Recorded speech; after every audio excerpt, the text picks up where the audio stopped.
15 games of hoops on a Sunday afternoon. We really only had one game that mattered, 4 games that mattered for one team, but all those teams blew them out. One game that mattered, Warriors Clippers. We're going to get right into that and maybe some playoff predictions. Looking forward to it. My name is Shlomo Stark. My name is Levi Jacob. And this is the NBA Daily Recap in 15 minutes or less. Full transparency, this is our second time recording this. Such a bummer. We did it right after the game, and the sound sucked, so we had to do it again. But let's pretend that we just finished watching Warriors Clippers. What a game. I'm saying that is exactly what I like about NBA basketball. It was a defensive battle, great defense on both ends, also great shot making on both ends. I also am very proud, and I said this the first time, and I'll say it again. You could edit out that I've said it the first time, like that I already said that, but we texted during the game, and you said to me, which team do you think is going to win? And I said, the Clippers. And you said the Warriors. And then I said, honestly, this is stupid because it's going to come down to the end and there's no real analysis here. And my team won and it came down to the end. So super proud of that. It just shows that I know basketball better than you and I'm really, really smart and that it makes sense that I have my own podcast. And yeah, just Kawhi Leonard, Steph Curry, Jimmy Butler, James Harden, Draymond Green, Zubats. Those are the 6 players to watch this playoffs. They're awesome. Your thoughts, Levi? It was very, very interesting to see at the end of the game. Why I thought that the Warriors were going to win was that in the third quarter, closer to going into the fourth, the Warriors looked like they had an exact game plan. They were very, very well coached. The offense was flowing. Everything was going pretty well. Then the Clippers really, really played a very top-tier brand of defense. It wasn't unstoppable, but it was near unstoppable. It was very, very good defense. They're switching incredibly quickly. Ben Simmons, notably, played a good amount of minutes there, also in the fourth quarter. Wouldn't take a shot. Yeah, but you know what? The truth is that they don't need it. They just need him to do exactly what he just did, which is switchability. And for some reason, all the Warriors got scared to shoot the ball except for Steph Curry, who looked like he was not. Draymond shot it. Eventually. And Jimmy. Eventually. And Jimmy. No, Draymond and Jimmy were shooting when they were open. They weren't passing up shots. They were mostly all deferring to Curry. I wonder if that's I'm scared to shoot versus the best shooter of all time is on our team. Let's get him the ball. Yeah, but I think that he looked tired. When it came down to crunch time, it was looking rough. They were playing, again, the Clippers were playing very, very good defense. Like, usually you would think Jimmy Butler would take it. Eventually he did, right? Then there was the foul call that wasn't a foul, that they decided wasn't a foul. Yeah, he had 2 calls against the goaltending, the foul, that was a bit of a mess. Yeah, but they also noted on the call that Kawhi Leonard notably took some possessions off in overtime. Mhm. Yeah, Harden stepped up. Yeah. Draymond and Kawhi are 2 of the best defenders in the league. I think that Zubats is officially as my pick for most underrated center. I think he's just amazing and doesn't get talked about enough. And I think I would have assuming everyone stays healthy, I would have the Clippers over the Warriors in the playoff series too. And I Yeah, don't think they're going to play in the playoffs, but the Clippers are really good.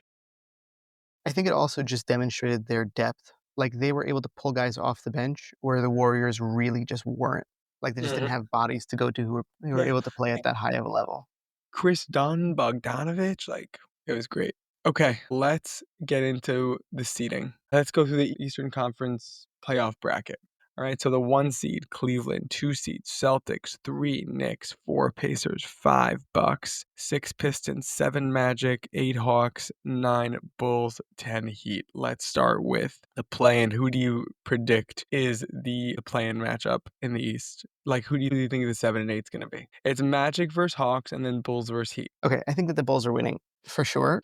I think you'd have the Hawks moving on. Okay, so you're going to have the Hawks in the 8 spot, Magic at 7, and Bulls and Heat eliminated. I have the Bulls at 8 and the Hawks at 7. Okay. I think the Hawks will beat the Magic, and then I think the Bulls will beat the Heat and then beat the Magic. Although I will tell you, none of the seedings will surprise me. If the Heat were the 8 spot and the Magic were the 7, none of that would surprise me because I think all 4 of these teams are meh and can beat each other. I agree with you to the point that I actually think, and I understand how the seeding looks as well, but I think that the Heat, no matter how you cut it, are the odd man out. All right, next. So let's not do 1-8 and 2-7 because I think it'll be dumb to talk about that one. It might change. So we could talk about that once it's official. All right, Knicks Pistons. Definitely best series in the East, arguably best series in the NBA so far. They are going to be fights. They both play this like blue collar brand of basketball, which is like, put on your construction hat, bring your lunchbox to work, and like let's go, like grit and grind and rebound and fight and punch and just like defense and three. I'm excited, and I think the Knicks will be favored, and I think the Knicks will win, but it's gonna be a really good series. Yeah, it was a lot. It's going to be a lot of physicality though, and I don't know if either of these teams wanted to see each other first round. To be honest with you, but it's it's gonna be a little bit of a bloodbath.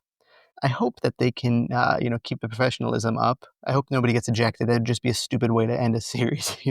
Isaiah Stewart's gonna get ejected, and no one's gonna care because he's like, he's Isaiah Stewart. Like he's coming into I promise you, Isaiah Stewart's gonna get ejected. This is my prediction right now. We're gonna win in like 5 or 6, but Isaiah Stewart is gonna hurt one of our players and get ejected. That's what I'm saying. I'm saying I don't want to see Mikal Bridges like out with a concussion. It'd be an upsetting, stupid thing to happen. Yeah, that's what's gonna happen though. I think. I know these guys. Also, I'm very excited to see Cade in a playoff series. I think it'll be a close series. I think that the Pistons have a lot of strengths that the Knicks won't want to go against. Like I think that it'll be a very good matchup.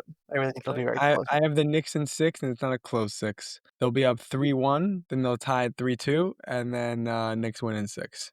That's my prediction Listen, right now. I'd love to see if going into the second. I think for the sake of the NBA, it'd be so much fun to have Brunson and Cat rolling into the second series, like they each have like very good first series games. I'd love that. That'd be great.